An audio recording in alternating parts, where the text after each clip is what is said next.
Ya baik, selamat siang semuanya. Terpujilah Sang Buddha, Namo Buddhaya. Ya, kita kembali untuk melanjutkan pembahasan sutta atau khutbah Sang Buddha, yang mana kita masih dalam Kuddaka Nikaya.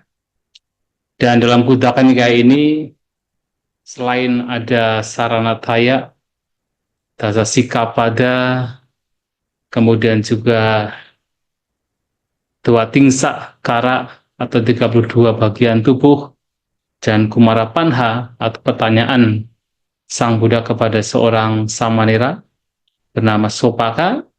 Juga ada khotbah-khotbah yang sebenarnya beberapa ditemukan di teks lain, yang tidak lain adalah khotbah berkenaan dengan Manggala Sutta, Ratana Sutta, dan juga Metta Sutta atau Karanya Metta Sutta. Adalah khotbah-khotbah yang sebenarnya ditemukan di dalam teks lain. Contohnya kalau Manggala, Ratana, dan juga Metta Sutta ditemukan dalam Sutta Nipata, tapi kemudian dimasukkan ke dalam Kuddaka Pada. Dan bahkan ini menjadi 3 khutbah yang sangat populer di antara masyarakat Buddhis, dan setiap ada pembacaan parita, itu 3 khutbah ini juga biasanya dimasukkan, baik dalam pembacaan parita Manggala atau parita kebaktian, ini dimasukkan. Tapi ada juga 2 khutbah yang memang hanya ditemukan di dalam Kuddaka Pada dan tidak ditemukan di dalam pustaka yang lainnya, yaitu Tiro Kuda Sutta dan Nidhi Kanda Sutta. Ini adalah 2 khutbah yang ada dalam Kuddaka Pada, namun tidak ditemukan di dalam yaitu teks atau pustaka lainnya, hanya dalam Kuddaka Pada saja. Nah, tentu kita tidak akan berbicara semuanya berkenaan dengan khutbah-khutbah ini, tapi kita bisa mengambil contoh dari salah satu dari khutbah ini. Nah, kita ketahui bahwa terutama di Kuddaka Pada ini berkenaan dengan yaitu 5 khutbah, ya, dari Manggala Sutta sampai Metta Sutta. Nah, 5 khutbah ini tidak hanya populer berkenaan dengan isi dari 5 khutbah ini, tetapi juga memiliki latar belakang yang sesungguhnya menarik. Dan juga perlu saya catat bahwa 5 khutbah ini secara umum berisikan yaitu syair. Ya, kalau kecuali Manggala Sutta yang memang ada nidana atau ada pengantarnya. Nah, tetapi yang 4 lainnya itu hanya berupa syair. Yang mana biasanya khutbah-khutbah yang memiliki syair atau berupa syair pasti di sana akan ada kitab ulasan atau kitab komentar yang berisikan latar belakang atau penjelasan mengapa khutbah-khutbah tersebut diberikan, mengapa syair-syair tersebut diberikan. Nah, salah satunya juga berkenaan dengan Ratana Sutta, khutbah tentang Ratana. Ratana di sini artinya permata. Dan yang dimaksud dengan permata di sini tidak lain adalah khutbah tentang permata Buddha, Dhamma, dan Sangha, yang dalam isinya nanti kita akan bisa memahami, oh ternyata yang dijabarkan di dalam syair-syair Ratana Sutta ini adalah kualitas-kualitas yang dimiliki oleh seorang, katakan oleh Buddha, Dhamma, dan Sangha. Dan Ratana Sutta ini juga tidak hanya sebagai khutbah yang berisikan kualitas-kualitas Sang Buddha, tetapi juga khutbah yang juga dijadikan sebagai parita perlindungan. Makanya di dalam setiap syairnya di sana akan disebutkan sebuah kalimat etena sacena suwati hotu, yang artinya dengan kekuatan, dengan kebenaran ini semoga Anda selamat sejahtera. Ya, jadi Suwatihotu semoga sejahtera, semoga selamat. Dengan kekuatan, dengan kebenaran ini, etena sacena. Nah, selain memang adalah berisikan kualitas-kualitas Buddha, Dhamma, dan Sangha, tetapi juga dijadikan sebagai semacam kekuatan kebenaran, yang mana dari kekuatan kebenaran tersebut bisa membawa kepada keselamatan atau membawa kepada kesejahteraan. Nah, oleh sebab itu, Ratana Sutta juga seringkali dimasukkan ke dalam yaitu buku Parita, yaitu buku tentang pelindungan yang berisikan syair-syair, suta-suta yang isinya adalah untuk pelindungan. Dan kalau kita melihat terutama Ratana Sutta ini, terutama di bagian latar belakang, kenapa khotbah ini diberikan oleh Sang Buddha, memang khotbah ini diberikan untuk dijadikan sebagai perlindungan, sebagai parita.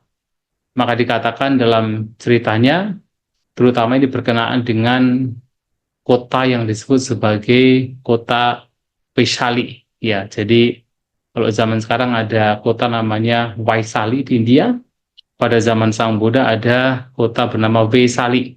Jadi masih kota yang sama. Nah, sebenarnya di dalam khotbah-khotbah Sang Buddha, seringkali kota Vesali ini dianggap sebagai kota yang katakan makmur. Jadi banyak manusianya, kemudian mereka juga memiliki kemakmuran berkaitan dengan ya barang-barang juga bisa ditemukan gitu kan. Nah, tetapi kemudian suatu kali Waisali ini atau Waisali ini mendapatkan semacam yaitu bahaya, yaitu diserang oleh paceklik. Jadi awalnya itu sebenarnya diserang oleh paceklik yang sebenarnya kota yang awalnya makmur, mereka bisa mendapatkan apa saja di sana, tetapi suatu saat Waisali ini diserang oleh paceklik. Nah, pada saat diserang oleh paceklik, terutama mereka yang memiliki sedikit atau dengan kata lain yang tidak memiliki kekayaan, mereka yang pada meninggal.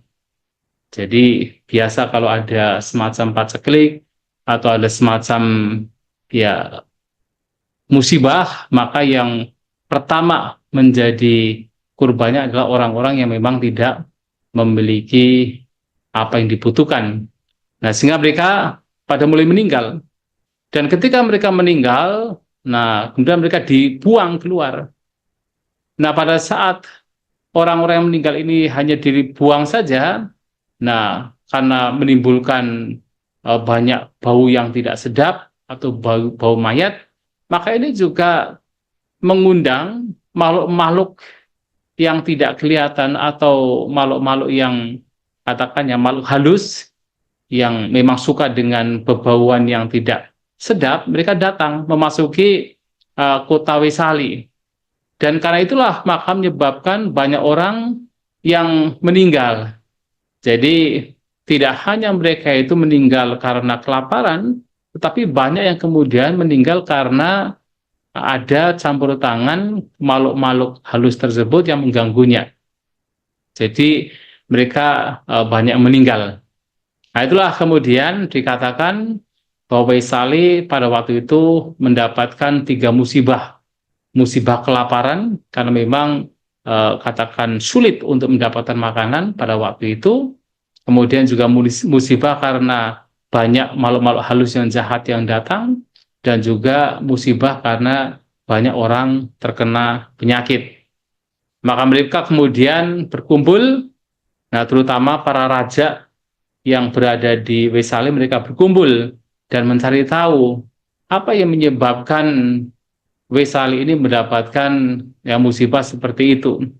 Nah, perlu diingat bahwa sebenarnya Wesali ini negara yang makmur sekali, bahkan dikatakan pada waktu itu ada 7.707. Nah, jadi 7.707 eh, seperti semacam raja-raja kecil.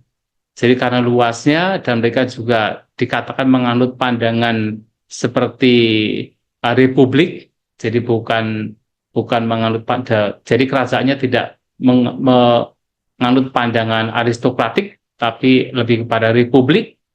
Nah, dikatakan mereka memiliki raja-raja kecil. Nah, jadi apa namanya itu ya? Jadi ada satu republik, satunya itu yang hanya dikuasai oleh satu raja. Nah, mereka tuh memiliki banyak raja. Ada 7.707. Sehingga mereka juga punya ada 7.707 istana. Nah, ada juga 7.707 taman. Taman untuk mereka-mereka ini yang memang ya raja-raja kecil dan seterusnya. Dan mereka berkumpul ingin cari tahu apa penyebab mengapa mereka kerajaannya atau wilayahnya terkena 3 musibah, yaitu musibah kelaparan, kemudian banyak makhluk halus yang datang, dan juga musibah mereka pada kena sakit. Nah, sakitnya ini juga disebabkan karena banyaknya makhluk halus yang memang mengganggu. Nah, mereka berkumpul dan mencari, barangkali di antara mereka ada yang mempraktikkan hal yang tidak sesuai dengan, katakan, dharma, tidak sesuai dengan hal-hal yang baik, sehingga musibah ini muncul. Tapi setelah mereka berkumpul dan bertanya satu sama lain, mereka tidak mendapatkan ada sesuatu yang buruk di antara mereka. Dan itulah kemudian mereka berpikir, siapakah yang kira-kira bisa melenyapkan yaitu musibah yang melanda kota mereka. Hanya mereka bersepakat untuk mengundang Sang Buddha yang mereka percaya bisa mengatasi semua bahaya yang muncul melanda kota Wesali. Dan mereka tahu pada waktu itu Sang Buddha sedang berada di daerah Magadha yang memang disupport oleh Raja Bimbisara. Maka mereka mengirimkan orang-orangnya untuk bertemu dengan Raja Bimbisara, apakah diperkenankan agar Sang Buddha ini mendatangi Wesali untuk bisa mengatasi masalah yang sedang mereka hadapi. Raja Bimbisara tidak mengizinkan, tetapi menyerahkan. Kalau Sang Buddha berkeinginan atau Sang Buddha memperkenankan, ya dipersilahkan.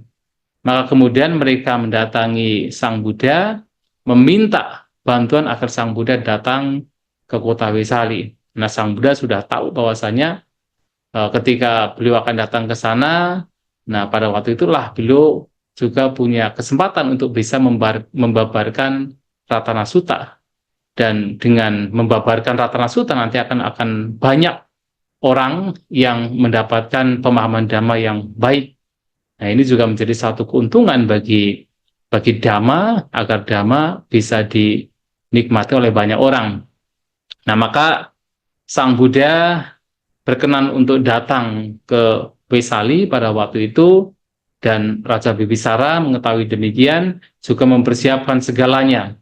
Nah, dikatakan dalam kitab komentar, sampai perjalanan dari Magadha sampai ke Wesali itu, di sana oleh Raja Bibisara di setiap satu yojana itu akan dibangun sebuah wihara atau tempat tinggal, di mana nanti ketika Sang Buddha melakukan perjalanan, Sang Buddha bisa ya beristirahat di wihara tersebut atau di bangunan tersebut.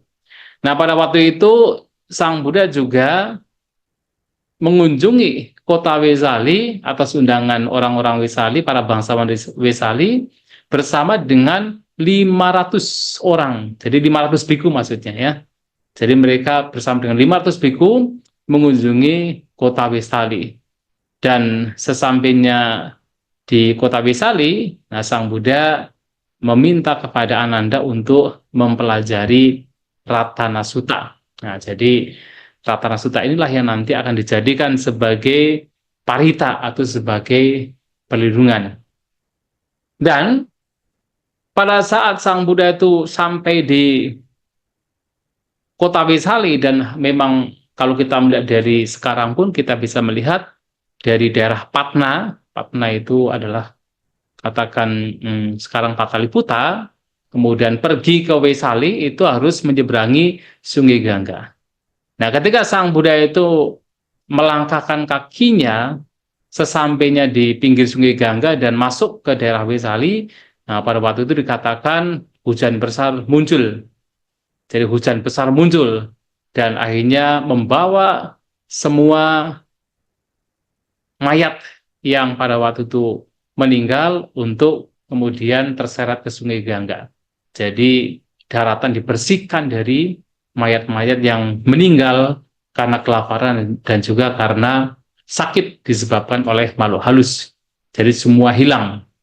Dan dikatakan pula pada saat Sang Buddha itu sampai di Wisali, ternyata yang datang tidak hanya para biku saja, 500 biku, tetapi juga ada para dewa yang datang, terutama Dewa Saka bersama dengan pengikutnya mendatangi, menemani Sang Buddha, dan karena mereka adalah para dewa yang mempunyai kekuatan yang besar, sehingga makhluk-makhluk halus yang tadinya boleh dikatakan mengganggu orang-orang yang di Wisali, mereka ketakutan dan mereka ya menyingkir dari kota Wisali. Ya, itu karena kekuatan dari para dewa yang mendatangi tersebut. Jadi ketika Sang Buddha itu datang ke berbagai tempat, nah para dewa juga ikut mengikuti. Sehingga biasanya makhluk-makhluk halus yang kecil-kecil itu mereka tidak berani untuk mendekat Sang Buddha atau mendekati tempat tersebut. Kecuali kalau memang biasanya kalau ada izin dari dewa yang ada di situ, nah, bisa masuk. Tapi kalau tidak bisa masuk. Nah, ini makhluk-makhluk halus yang tadinya mengganggu orang-orang Wisali juga mereka pada berlarian ketakutan karena ada para dewa yang lebih kuat, yang lebih tangguh, yang juga bersama dengan Sang Buddha. Nah, kemudian pada waktu itu maksudnya Sang Buddha meminta kepada muridnya yaitu Bante Ananda untuk mempelajari Ratana Sutta, jadi menghafal Ratana Sutta. Dan setelah dihafal Ratana Sutta oleh Sang Buddha, diminta agar Bante Ananda ini membacakan Ratana Sutta sembari mengelilingi kota Wisali. Dan dikatakan juga sambil membersihkan air di kota Wisali, itu sebagai tanda untuk memberikan pelindungan kepada kota Wisali dengan cara membacakan Ratana Sutta. Dan ketika mereka sampai di Balai Desa, kalau sekarang mengatakan Balai Kota sebenarnya ya, Balai Kota. Nah, Sang Buddha di sana diminta jadi di sana berkumpul dengan para biku dan juga orang-orang dari Wisali, para bangsawan, untuk di sana membabarkan Dhamma. Dan yang dibabarkan adalah tidak lain Ratana Sutta. Dan Bante Ananda bersama dengan orang-orang Wisali yang mengikuti Bante Ananda untuk berkeliling sembari membacakan Ratana Sutta, kemudian sesampai di Balai Kota, mereka pun juga ikut duduk dan juga mendengarkan apa yang disampaikan oleh Sang Buddha berkenaan dengan Ratana Sutta atau khutbah yang berhubungan dengan permata, yaitu permata, Buddha, Dhamma, dan Sangha. Yang mana kalau kita perhatikan, Ratana Sutta ini memiliki 18 syair ya. Jadi memiliki 18 syair. Ya, jadi syair-syairnya nanti kita bisa baca satu persatu dan barangkali juga kita bisa melihat dari kitab komentar apa sebenarnya yang dimaksud dengan yaitu syair yang diberikan oleh Sang Buddha. Nah, dalam syair yang pertama ini ada 18 syair dan perlu dicatat pula sebenarnya untuk 3 syair terakhir. Kalau di dalam buku Parita Biru ada 17 syair ya. Tetapi di dalam terutama di bagian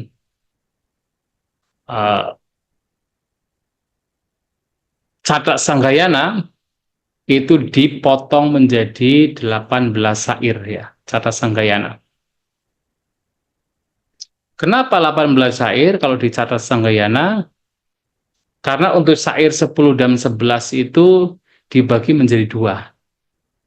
Nah, kalau di buku Parita Biru dan juga di tempat lain biasanya untuk nomor 10 dan nomor 10 itu ya yang sekarang 10 dan 11 itu dijadikan sebagai satu.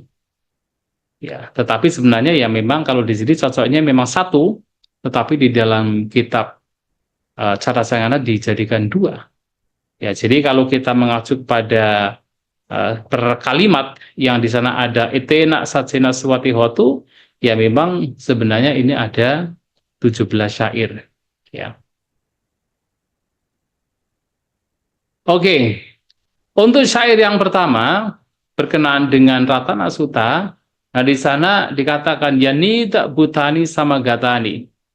Jadi di sini yani tak butani sama gatani yang artinya ya siapapun makhluk-makhluk yang berkumpul di sini. Nah, ternyata kalau di dalam kitab komentar yang dimaksud dengan makhluk-makhluk yang berkumpul di sini, huma niwa yaniwa antalike, baik yang dari baik yang dari bumi ataupun dari angkasa, ini mengacu kepada makhluk-makhluk yang bukan manusia. Jadi mengacu kepada para dewa. Jadi mengundang para dewa, baik yang dari dewa-dewa yang memang masih berhubungan dengan bumi atau berhubungan dengan tempat di mana kita berada. Ya, sebagai contoh adalah dewa dewa bumi yang di beberapa khutbah juga kadang-kadang Sang Buddha menyampaikan ada beberapa dewa yang memang berdiam di pohon-pohon besar atau pohon-pohon yang wangi, berdiam di pohon-pohon yang memiliki bunga yang wangi atau kayu yang wangi, atau dewa-dewa yang memang dekat dengan manusia, maka itu disebut sebagai Bhuma Dewata. Atau kita bisa melihat seperti misalnya ada Dewa Naga yang dikatakan tinggalnya di daerah laut atau di samudra, itu adalah dewa-dewa yang berada di alam bumi atau dekat dengan bumi, masih berhubungan dengan bumi, dan juga adalah para dewa yang memang berada di angkasa. Nah, kalau dalam kitab komentar, yaitu dari alam Yama sampai alam Akanita, yaitu adalah dewa-dewa yang berada di angkasa. Ya, tentu ini penting untuk dipahami karena ini juga mengacu pada para dewa yang masih berkenaan dengan materi. Jadi para dewa yang masih punya materi. Karena kalau untuk Arupa Brahma itu sudah tidak mungkin mendatangi alam manusia lagi untuk bisa mendengarkan dhamma, maka ini hanya dari kalau di sini untuk yang antalike atau makhluk dewa yang berada di angkasa itu adalah dari alam yama sampai alam akanita. Maka sebelum itu bisa dikatakan sebagai bumi atau yang masih berdekatan dengan bumi. Ya. Nah, itu diundang sabewa buta sumana bawantu. Semoga mereka memiliki, semoga semuanya atau makhluk-makhluk ini memiliki batin yang bahagia. Jadi sumana bawantu. Jadi semoga semua memiliki batin yang bahagia. Nah, jadi kalau di dalam kitab komentar yang dikatakan sebagai sumana bawantu itu adalah sukita mana piti somanasa jata bawantu. Jadi semoga mereka memiliki batin yang bahagia, batin yang diliputi oleh kegiuran. Nah, jadi harapannya adalah demikian. Atau bisa kaca sunantu basitang, dan juga semoga mereka juga mendengarkan apa yang akan diucapkan dengan penuh respect, dengan penuh penghargaan. Jadi Sang Buddha mengundang para dewa, makhluk-makhluk dewa, baik yang dari sekitar alam manusia, dari bumi maupun angkasa, tentu kecuali adalah mereka yang telah di alam arupa Brahma dan juga alam asanya sata. Nah, diundang untuk mendengarkan dhamma, apa yang akan beliau sampaikan, yang akan beliau Sang Buddha sampaikan dengan sakata, dengan penuh hormat. Nah, di sini kata sakaca di sini mengacu kepada yaitu seseorang dalam mendengarkan dhamma itu harus betul-betul mengumpulkan seluruh fokusnya, seluruh fokus batinnya untuk memperhatikan apa yang akan disampaikan oleh Sang Buddha.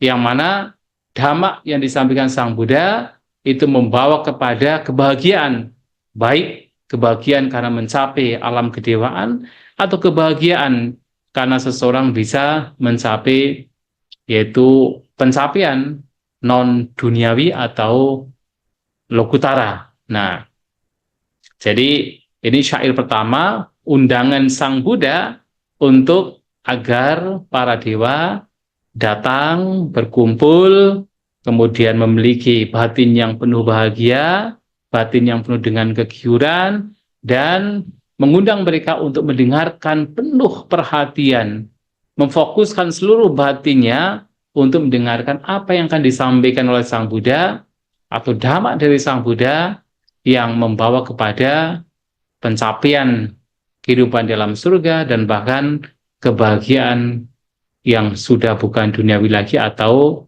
lokutara atau kebahagiaan karena kesucian atau kebebasan dari penderitaan. Nah, ini adalah syair yang pertama. Kemudian syair yang kedua, tasma hi buta nisa mitasabi. Dan oleh karena itu, jadi Sang Buddha mengajak bahwa semuanya tanpa sisa. Jadi sabi di sini adalah anawa sisa. Jadi semuanya tanpa sisa, semua makhluk yang telah diundang tersebut tanpa sisa untuk mendengarkan. Sunata nisa mita itu artinya mendengarkan apa yang akan disampaikan oleh Sang Buddha. Dan beliau Sang Buddha juga mengajak kepada para dewa ini metang karota manusia pajaya, dan juga mengajak para dewa ini untuk memancarkan cinta kasih kepada para manusia. Jadi memancarkan cinta kasih mengharapkan orang-orang atau manusia atau siapapun yang berada di situ untuk mendapatkan ya kebahagiaan. Jadi mengharapkan mereka untuk mendapatkan kebahagiaan dengan pancaran cinta kasih. Nah, jadi ini juga penting karena pada saat kita mendengarkan dhamma ya memang harus dengan pikiran bahagia, pikiran penuh dengan cinta kasih, sehingga dhamma yang akan disampaikan itu akan dapat dimengerti, dipahami dengan lebih baik. Nah, Sang Buddha juga meminta kepada para dewa tersebut yaitu untuk melindungi orang-orang yang melakukan persembahan, yang membawa persembahan baik siang ataupun malam. Diwa carato caharanti baling tasma hini rakata apa mata. Jadi selain memancarkan cinta kasih kepada orang-orang, para manusia, Sang Buddha juga mengharapkan kepada para dewa ini untuk melindungi orang-orang dengan yaitu kewaspadaan dengan tanpa kelengahan, mereka yang telah membawa persembahan, telah melakukan persembahan baik siang maupun malam. Nah, jadi ada istilah Bali. Bali itu adalah persembahan. Nah, tetapi menarik untuk dipahami di sini, di dalam kitab ulasan juga ada penjelasan. Yang dimaksud dengan persembahan atau bali yang dilakukan oleh orang-orang ini, yang dilakukan oleh manusia, baik siang dan malam ini ada dua jenis. Yang pertama adalah ada orang-orang yang memang pergi ke tempat yang sakral, termasuk misalnya seperti Cetyaruka atau pohon besar yang dianggap sakral atau tempat-tempat lain yang dianggap sakral. Nah, di sana mereka atau orang-orang ini membersihkan tempat tersebut. Artinya membersihkan, menghiasi tempat tersebut dengan ditunjukkan untuk para dewa yang menghuni tempat tersebut. Nah, artinya ketika kita mendatangi tempat tertentu yang dianggap sebagai sakral, kemudian kita bersihkan, di situ kita memberikan persembahan dengan ditujukan kepada para dewa yang berada di situ, yang berada di tempat tersebut, itu juga bagian dari persembahan atau melakukan sesajian atau melakukan persembahan.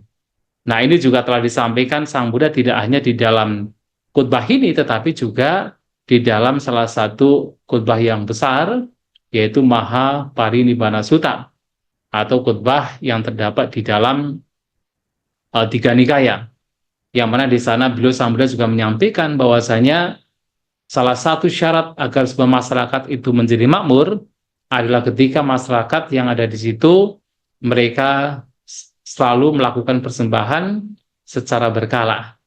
Nah, dikatakan dalam kitab ulasan, karena tempat-tempat yang sakral itu biasanya ada para dewa yang menghuni. Jadi ketika seseorang itu melakukan sesajian di sana, maka mereka juga akan melindungi orang-orang yang melakukan sesajian.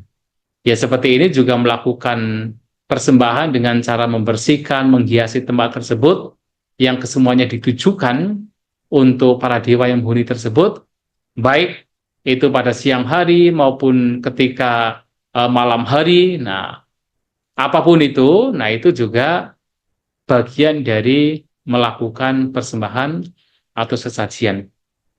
Nah, atau juga seseorang bisa melakukan yaitu patidana. Jadi pertama, seseorang melakukan perbuatan baik, yang salah satunya adalah salaka bata. Jadi salaka bata ini yaitu berbagi makanan kepada orang-orang dengan cara memberikan tiket. Itu salaka bata. Jadi pada zaman dulu itu kalau ingin membagi makanan pada orang-orang, itu dibagikan tiket.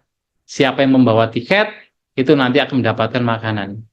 Nah, setelah mendapatkan makanan tersebut, kemudian melakukan patidana.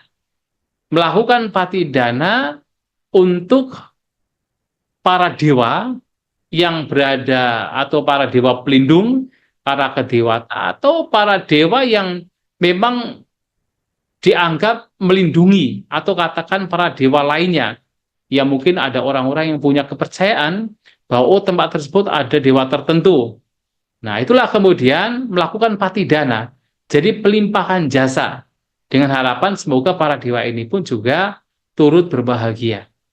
Nah, itu juga salah satu cara untuk melakukan persembahan. Persembahan kepada yaitu para dewa. Nah, ini juga salah satu cara. Kemudian juga cara lainnya, kalau tadi adalah melakukan persembahan di siang hari ketika memberikan makanan atau membagi-bagikan makanan, yang kemudian pelimpahan jasa ditujukan untuk para dewa tersebut. Ada juga misalnya melakukan persembahan di malam hari.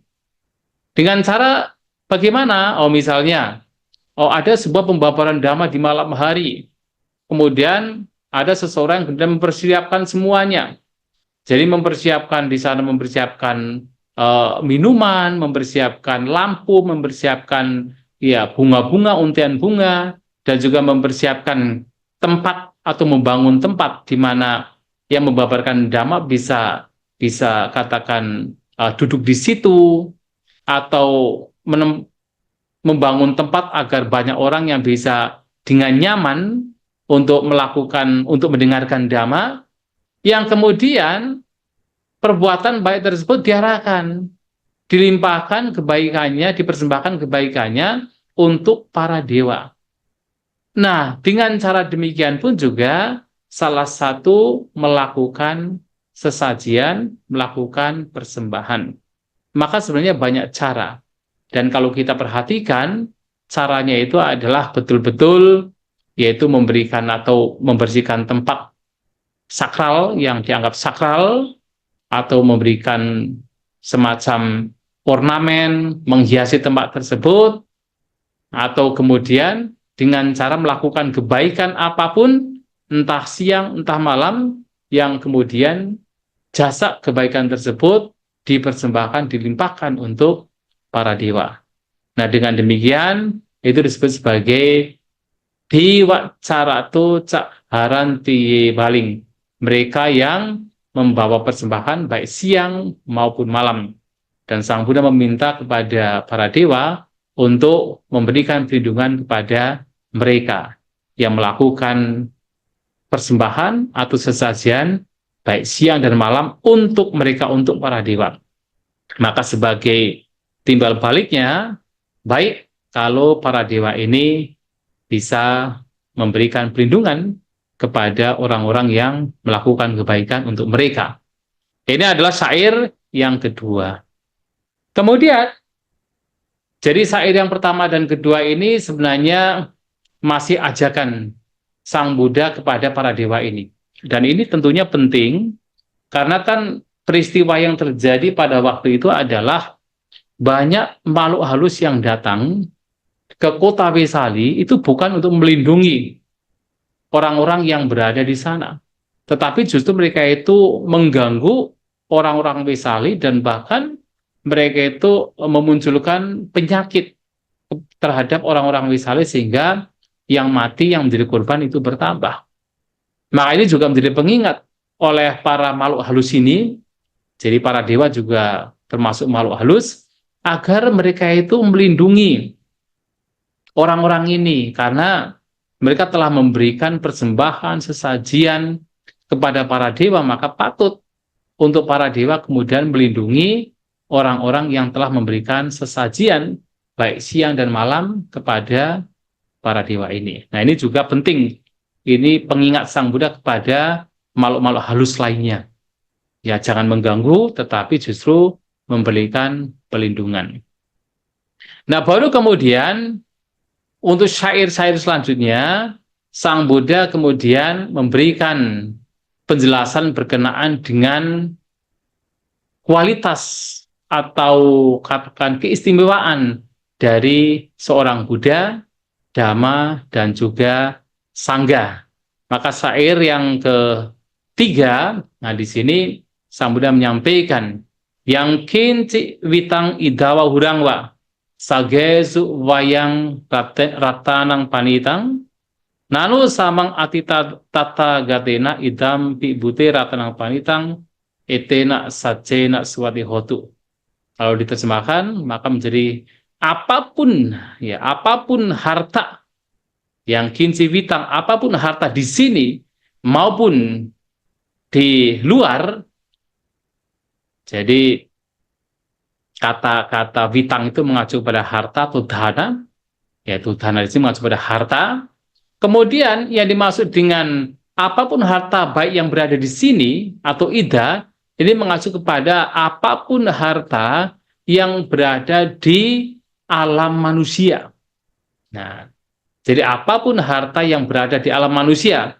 Nah, hurangwa atau di tempat lain ini mengacu kepada alam-alam lainnya selain alam manusia. Jadi apapun harta yang baik di alam manusia maupun alam-alam lainnya. Nah, kemudian sagesu wayang ratana panita, dan apapun permata yang unggul di alam kedewaan.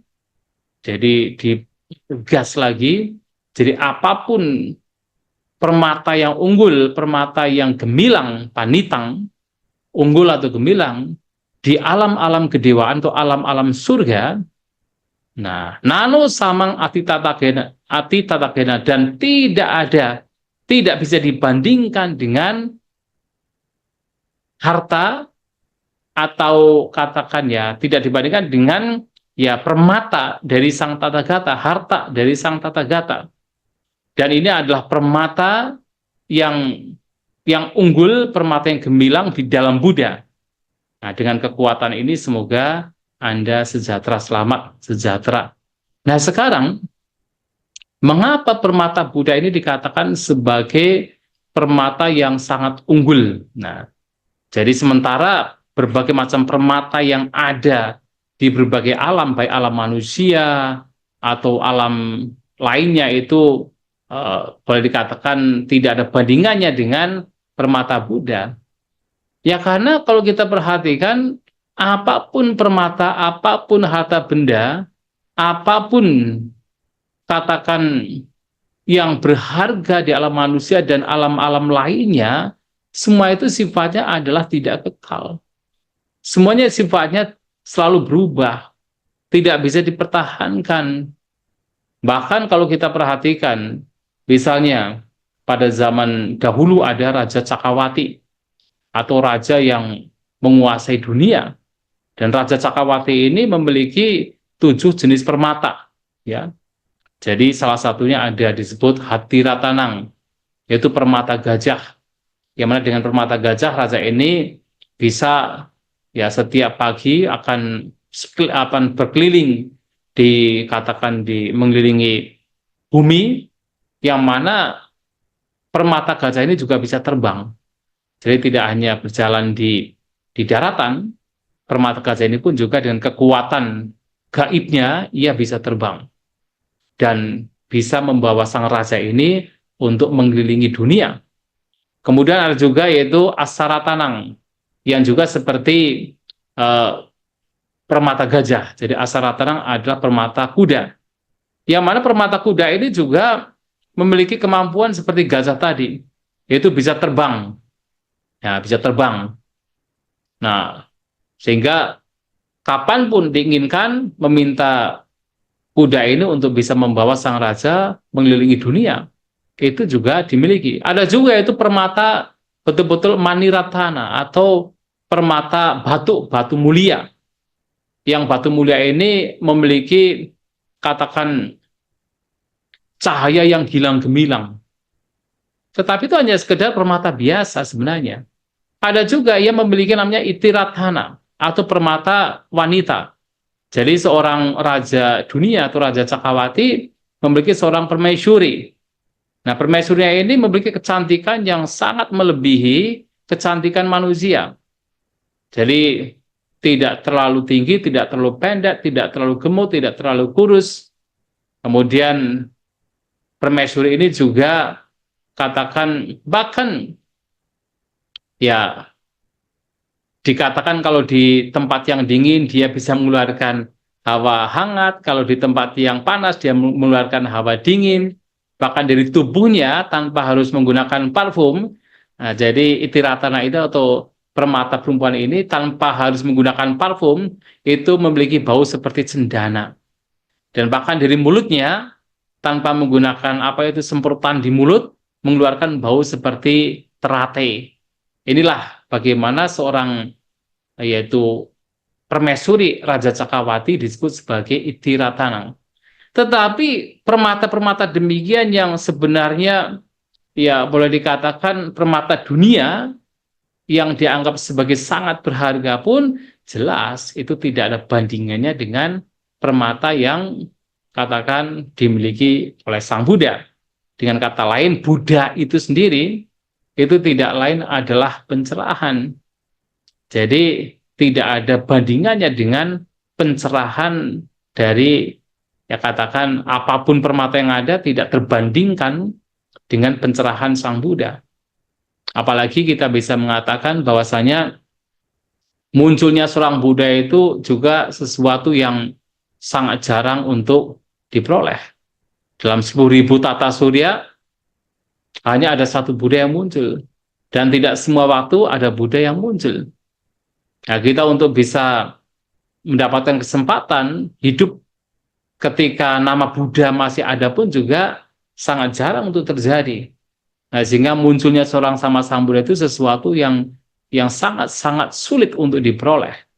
Maka ini tidak bisa dibandingkan dengan apapun permata, apapun harta benda yang ada. Jadi baik di alam manusia atau alam lainnya, maka permata yang tertinggi, apapun permata yang ada, maka tidak bisa dibandingkan dengan permata Buddha. Karena Buddha adalah pencerahan.